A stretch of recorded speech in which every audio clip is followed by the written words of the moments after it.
Okay, we're standing here on West Confederate Avenue, and we're going to do a video on Secrets of the Battlefield of Gettysburg. We are here at the placement of Hill's Corps, Anderson's Division, Lane's Battalion, and this battery in particular, which is Ross's Battery. Now, Ross's Battery was one Napoleon, three 10-pound Parrots, a 3-inch Navy Parrot, and a 12-inch howitzer, 12-pound howitzer, rather, which is this last gun over here beyond the tree. Now, these guns were in position here and engaged on July 2nd. The howitzer was detached and served with Patterson's battery south over near Spangler's Woods. Of course, on July 3rd, all the guns remained in the operations of the artillery with Patterson's against the Union troops, also known as Longstreet's assault. However, the one thing that many people don't know about this gun is this 12-pound mountain howitzer here. This is one of the secrets of the Battle of Gettysburg. This 12-pound howitzer here is a gun from Tennessee. And if we look at the right side of the gun, first, there is battle damage on the gun where it was struck and dented. It's also hard to find a mountain howitzer, and you have to pardon the wind, it's a very windy day. But as you look at the maker's mark on the side of the gun, it says Quimby and Robinson, Memphis, Tennessee.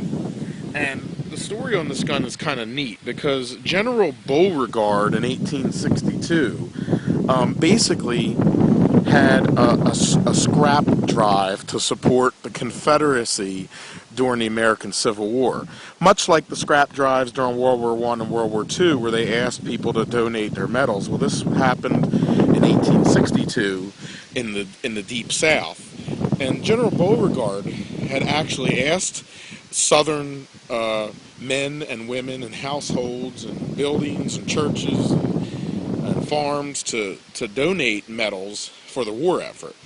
And this particular gun here is actually made up of melted down bronze from what they called Yankee church bells. Now, of course, before the Civil War, Southern states were part of the Union.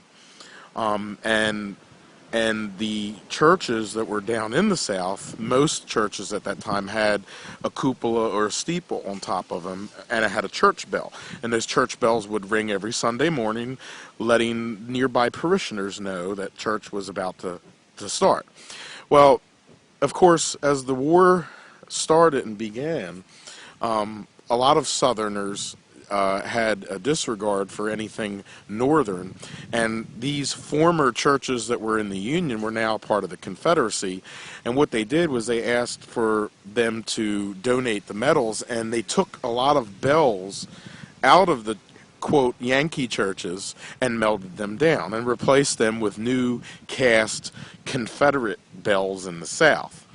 And they basically used the melted down bronze to make cannons, this being one of the particular cannons that was made from a Yankee church bell, so that it could be fired at the Yankees during the different battles in the Civil War, including here at Gettysburg. And it does appear that a Yank shell or cannonball hit the side of this where there's battle damage. So again, this is one of the stories of unknown stories of a Confederate cannon, a 12-pound howitzer made out from Yankee church bells into a Confederate cannon here on West Confederate Avenue as a part of the Army Northern Virginia Hills Corps, Anderson's Division, otherwise known as Ross's Battery.